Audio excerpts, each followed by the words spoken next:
Saudara, saat berbincang dengan pemimpin redaksi di Hambalang, Presiden Prabowo Subianto menyampaikan ingin berdialog langsung dengan tokoh Indonesia Gelap. Kita berbincang dengan Ketua Umum Lisan Prabowo Subianto sekaligus politisi Partai Gerindra, sudah ada Bang Hendarsam Marantoko dan juga dosen HTN serta peneliti Posdem Universitas Andalas, Bung Ferry Amsari. Selamat petang Bung Ferry, Bang Hendarsam, terima kasih sudah bergabung bersama kami di Kompas Petang. Ya, Selamat petang Mbak Cynthia, Mas Hendarsam. Ya. Baik, saya ke Bang Hendarsam dulu. Bang Hendarsam, ini kan Pak Prabowo bilang bahwa akan mengundang secara hitam di atas putih, akan mengundang langsung tokoh Indonesia Gelap untuk berdiskusi, untuk berdialog. Ini betul adanya? Kapan kiranya surat ini akan diberikan? Ya, bahwa kan style pemerintahan Pak Prabowo ternyata dan terbukti sangat demokratis, tidak seperti yang dituduhkan dan dikhawatirkan selama ini oleh teman-teman, terutama yang berseberangan dengan pemerintah, ya kan? Bagaimana kalau kita berpikir seorang presiden yang biasanya antar sebel, ya kan, ini mau untuk berdialog, ya. Terutama ya kan fase pertama ini dengan 6 pemret media-media besar untuk melakukan dialog dan pertanyaan-pertanyaan yang sangat kritis dan sangat tajam, ya kan, tanpa sensor, ya kan, dengan point of view dari teman-teman wartawan, ya kan, yang ingin menyuarakan, ya kan, suara-suara kritis dari pabrik-pabrik tertentu, ya. Dan itu beliau jawab dengan itu sangat baik, ya kan, apa adanya dengan style Pak Prabowo itu sendiri.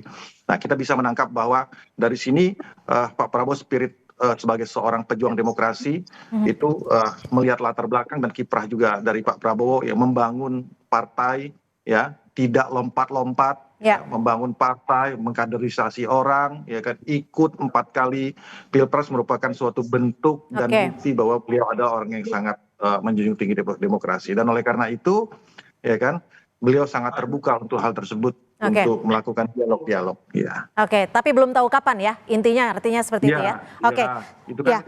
Itu kan merupakan perwujudan dan bukti bahwa beliau sangat terbuka terhadap segala macam bentuk kritik dan masukan. Bung Ferry, sebelum saya bertanya soal undangan Pak Prabowo terhadap tokoh Indonesia Gelap, tapi saya juga ingin meminta pendapat Anda, karena Pak Prabowo kemarin sempat berkata bahwa Indonesia cerah kok, saya bangun pagi Indonesia cerah, tidak gelap. Ya, satu, kami menggunakan analogi ya soal gelapnya Indonesia itu menggambarkan tata kelola bernegara dan proses politik yang menurut kami gelap. Sementara Pak Prabowo menggunakan istilah bahwa kondisi real, ya, bangun pagi cerah. Jadi tentu saja tidak nyambung, dan saya nangkap itu bagian cara beliau merespon.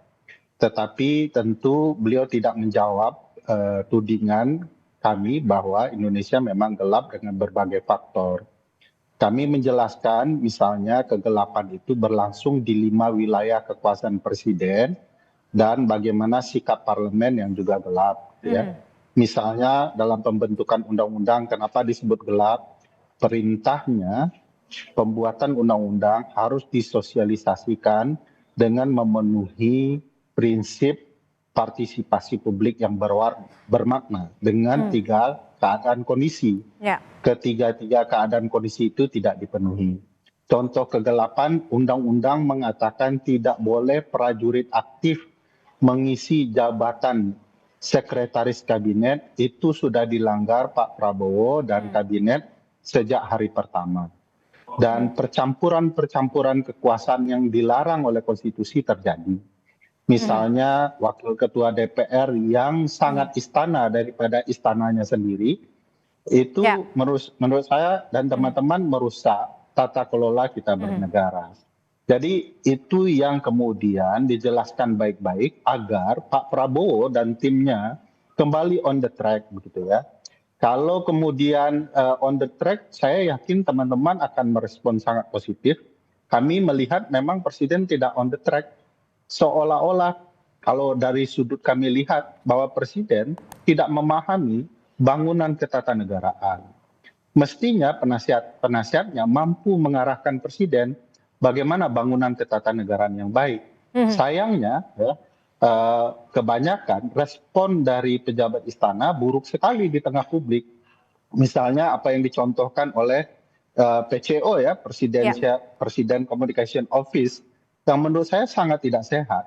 Setelah antipati publik, ketidaknyamanan publik, barulah presiden membuka ruang komunikasi yang agak baik ya. Dan bagi saya sih oke saja untuk komunikasi dalam segala rupa sebagai wujud dari demokrasi itu sendiri. Siapapun yang bermasalah dengan demokrasi boleh kok berubah menjadi lebih demokratis. Ya.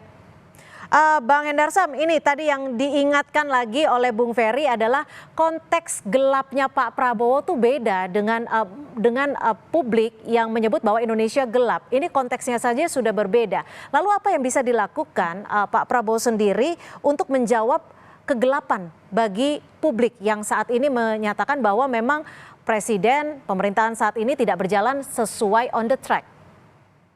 Ya.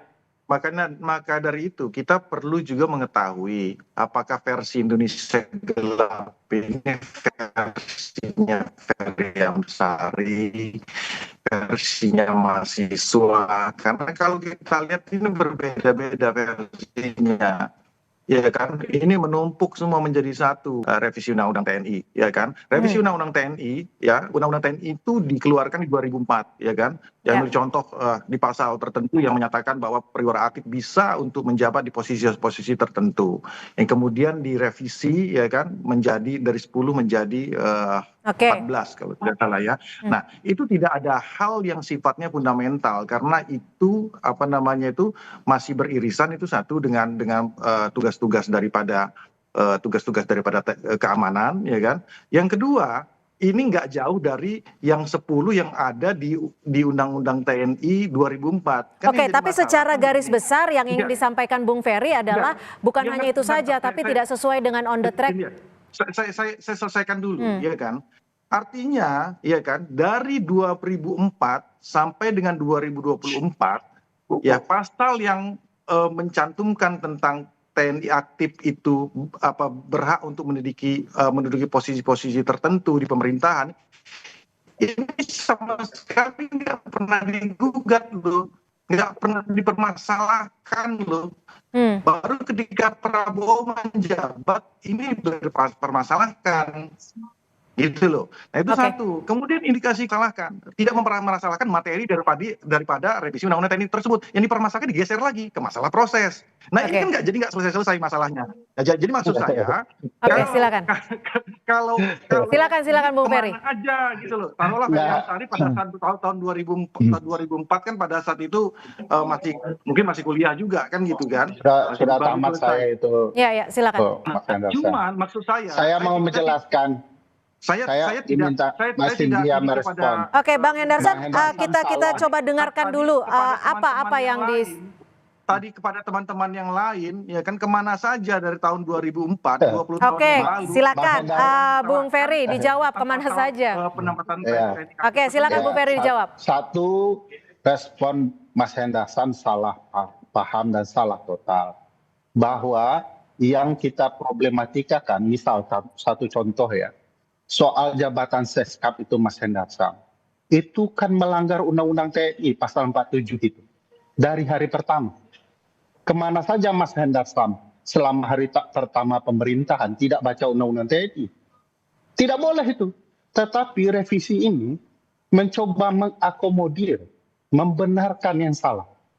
Kedua, 10 jabatan itu tidak pernah menjadi problematika. Tambahan jabatan inilah yang menjadi problematika. Ya, sebab dengar ditahan dulu Bung Hendarsam. Kalau Kabulok itu bukan jabatan yang berkaitan dengan pertahanan. Sementara 10 jabatan lain itu berkaitan dengan pertahanan. BIN misalnya, Kemenkum misalnya, Kemenko Polhukam misalnya, ya, SAR misalnya itu berkaitan dengan pertahanan. Kita paham itu. Yang kita masalahkan adalah penambahan-penambahan setelah itu. Misalnya Bulog, Seskap, itu tidak boleh. Nah, lucunya pemerintahan Pak Prabowo, Mas Hendarsa, mohon dicatat, tunggu dulu, saya tidak Ya, jangan langsung saja. mempermasalahkan yang tidak kami permasalahkan. Hmm. Kedua, yang perlu diperhatikan misalnya bahwa ada keinginan ya seolah mengakomodir tadi, itu penting sekali jadi catatan pemerintahan ini. Misalnya Pak Teddy tidak boleh masuk menurut undang-undang. Lalu tiba-tiba karena sudah melanggar undang-undang beberapa bulan, dikeluarkan Perpres meletakkan Pak Teddy di bawah sekretaris militer. Ini seolah-olah istana tidak paham konsekuensinya. Hanya untuk membolehkan Pak Teddy sebagai prajurit aktif menjabat sebagai Seskap. Padahal konsekuensinya berbahaya. Karena Seskap adalah koordinator kabinet, lalu ternyata koordinator kabinet itu berada di sekretaris militer presiden yang boleh prajurit aktif, artinya Sesmilpres boleh mengendalikan kabinet. Itu konsekuensi hukum tata negara yang kayaknya belum dipahami oleh pihak istana. Bung Ferry, tapi di saat ini, saat berkomunikasi dan juga berdialog dengan sejumlah pemimpin redaksi, Pak Prabowo juga menyatakan bahwa terbuka untuk berdialog dengan tokoh-tokoh Indonesia Gelap. Sebelum kita lanjutkan, kita dengarkan dulu pernyataan dari Presiden Prabowo Subianto. Prihatin ya, mungkin saya juga mau dialog, saya mau ketemu lah sama siapa, mari kita bahas ya kan, mungkin tidak usah di publik ya, tokoh-tokoh yang Indonesia Gelap, Indonesia Gelap, maksudnya oke, kalau memang Indonesia gelap, mari kita kerja supaya Indonesia tidak gelap, iya kan? Kok Indonesia gelap? Kabur aja deh. Kabur aja dulu deh, ya kan?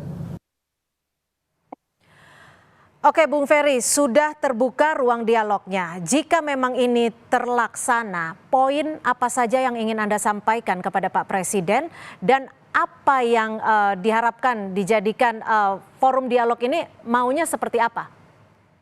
Ya, tentu saja sebagai bagian dari masyarakat sipil, kami tidak merasa bagian utuh sebagai tokoh, jadi ada sebutan tokoh. Tapi kalau orang yang menyuarakan Indonesia Gelap, kami merasa itu karena tokoh-tokohnya bagi kami adalah mahasiswa-mahasiswa.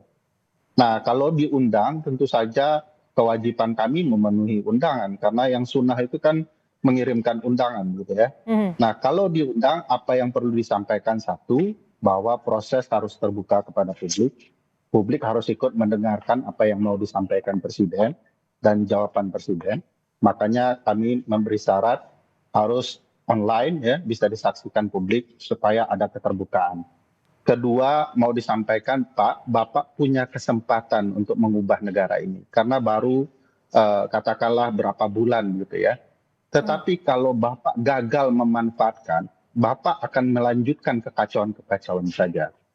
Kedua, kebanyakan dari gagasan retorika Pak Prabowo lebih banyak hanya pemanis saja, tidak ada langkah-langkah strategis terstruktur yang kemudian bisa menjelaskan apa yang akan diambil oleh Presiden.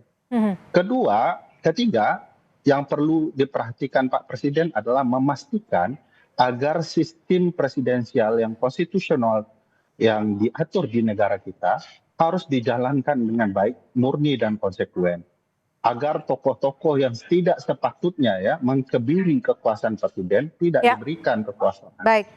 Keempat, hormati konstitusi dan pastikan tentara betul-betul di jalur. Ya, kami tangkap. Bang Hendarsam, singkat saja terakhir, kapan kira-kira akan mengundang untuk mewujudkan forum dialog bersama publik ini, khususnya untuk membahas apa yang diinginkan publik soal Indonesia Gelap?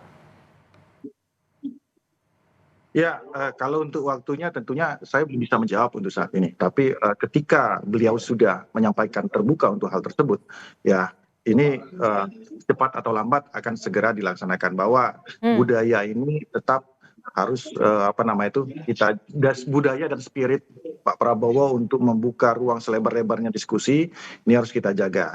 Tapi catatan saya ya kan, bahwa tokoh-tokoh yang diundang harus memenuhi kriteria tertentu juga gitu loh. Tokoh-tokoh yang bisa memberikan masukan secara konstruktif gitu loh ya. Ya artinya kontekstual. Kalau memang ada yang salah, katakan salah. Ada yang kalau memang itu benar, katakan benar. Jadi saya juga kasih masukan ke Bung Ferry. Saya tanya juga ke Bung Ferry, kira-kira di pemerintahan Pak Prabowo ini positif apa-apa saja kan gitu kan? Saya belum mendengar masalah selama ini. Ini salah satu yang positif ya, membuka ruang dialog ini positif. Contoh-contoh saya mau tahu nih. Baik. Oke, terima kasih. Baik, jadi intinya adalah forum dialog yang kan memang dibuka oleh Pak Prabowo. Belum ada yang bagus. Udah. Oke, mudah-mudahan secepatnya ya Bung Ferry ya, karena memang ini sudah disampaikan Pak Prabowo kepada publik bahwa ingin mengundang tokoh-tokoh publik khususnya yang memang sangat concern terhadap Indonesia Gelap. Terima kasih sekali lagi Bung Ferry Amsari dan juga Bang Hendar Samarotoko sudah berbagi di Kompas Petang. Selamat sore.